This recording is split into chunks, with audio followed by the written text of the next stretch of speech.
Here's a number that should bother you. The average American household earns over $80,000 a year. Over a 40-year career, that's $3.2 million in income flowing through your hands. And at retirement, the median savings balance is $87,000. $3 million in, $87,000 out. The rest is gone. Not stolen, not lost in some market crash, just spent. Quietly, incrementally, one reasonable seeming decision at a time. That's what this is about. Not how to get a raise. Not stocks, not crypto, not some side hustle. This is about the mechanism that's been draining your wealth in slow motion your entire adult life. And why most people never even see it happening until it's already done. Call it lifestyle creep. Economists use that term. It describes something specific. When your income goes up, your spending goes up with it. Not because you made a decision, because you didn't. The raise arrives.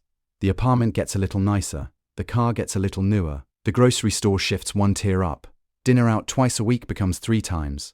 You add a streaming service, then another. None of these feel like choices. They feel like you're just living. That's what makes this so effective at destroying wealth.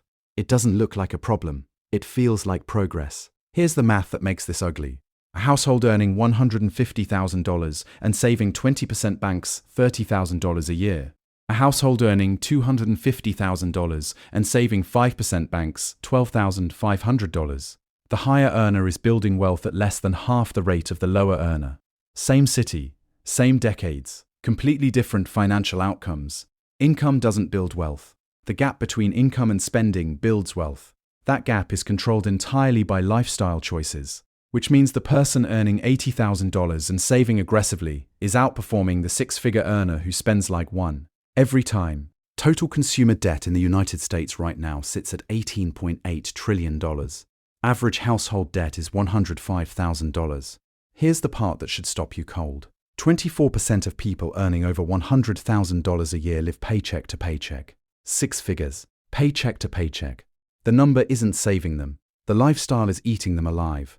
Those households have simply scaled their spending upward to match the income, and now they need every dollar just to maintain the thing they've built. There's no margin.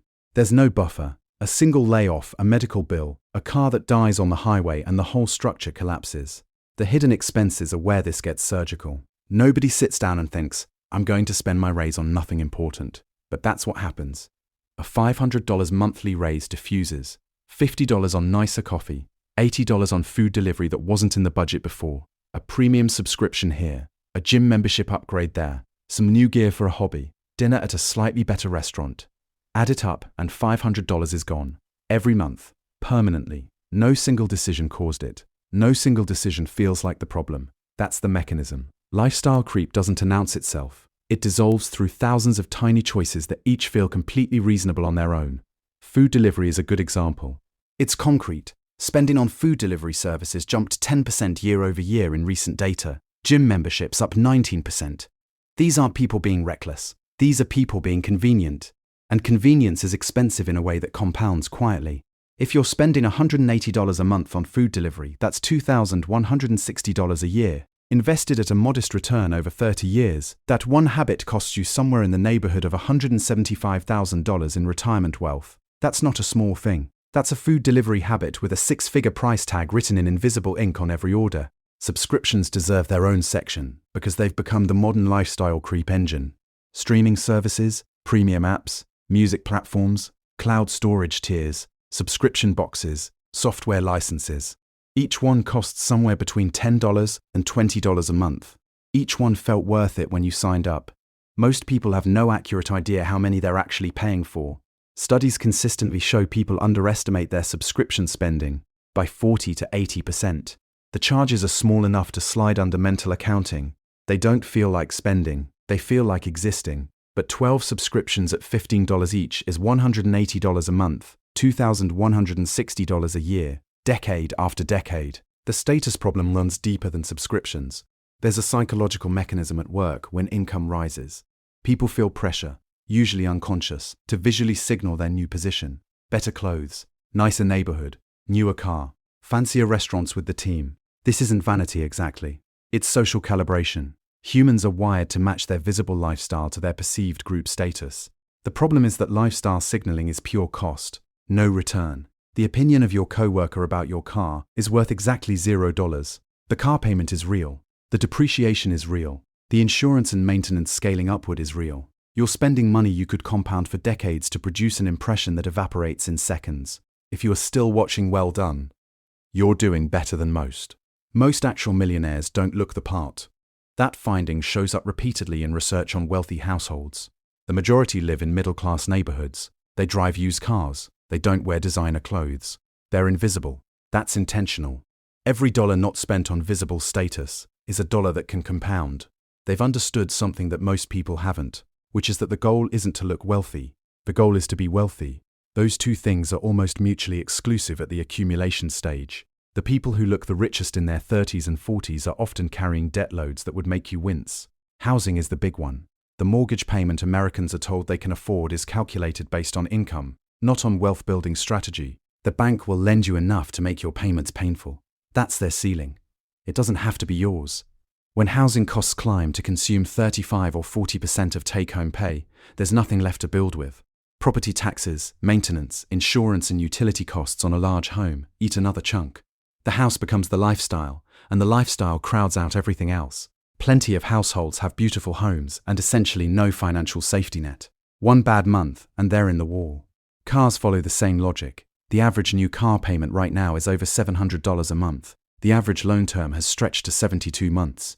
People are financing 6 years of payments on a vehicle that loses 20% of its value the moment it leaves the lot. That's before insurance, which scales with car value, before maintenance, before fuel costs on a vehicle chosen for size rather than efficiency.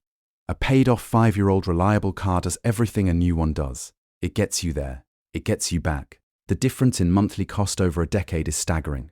That's the choice. Nobody makes it feel like a choice, but it is one. Credit cards are where lifestyle choices become debt. Recent data shows 33% of credit card holders are using cards for day-to-day expenses, groceries, utilities, regular costs. That number has climbed every year for 3 consecutive years. When you're putting daily expenses on credit and carrying a balance, you've crossed a threshold. You're not spending money you earned. You're spending money you'll have to earn later, plus interest. Average credit card interest rates are hovering around 20% right now. That means every dollar of lifestyle financed on credit costs you $1.20 or more to repay. The lifestyle is more expensive than it appears. It always is. The saving rate divergence is what shows you where this all leads. Since the 1980s, the top 1% of households has increased their saving rate from 43% to over 54% of disposable income. The rest of the population has gone the other direction, saving rates declining while incomes rose. That gap isn't explained by income alone. The wealthy got wealthier, partly because they resisted the thing everyone else gave into. They got raises and didn't spend them. They got bonuses and invested them. They kept their lifestyle modest, while their assets compounded. That sounds simple. It is simple. Simple is not the same as easy. The education spending gap reveals a different angle on the same pattern. The top 1% of earners spend close to 6% of income on education. The middle class spends just over 1%. This isn't only school tuition. It's books, courses, financial advisors, professional development. Wealthy people treat knowledge as a compounding asset. Every dollar invested in understanding taxes, investing, business, or their own skills has a return.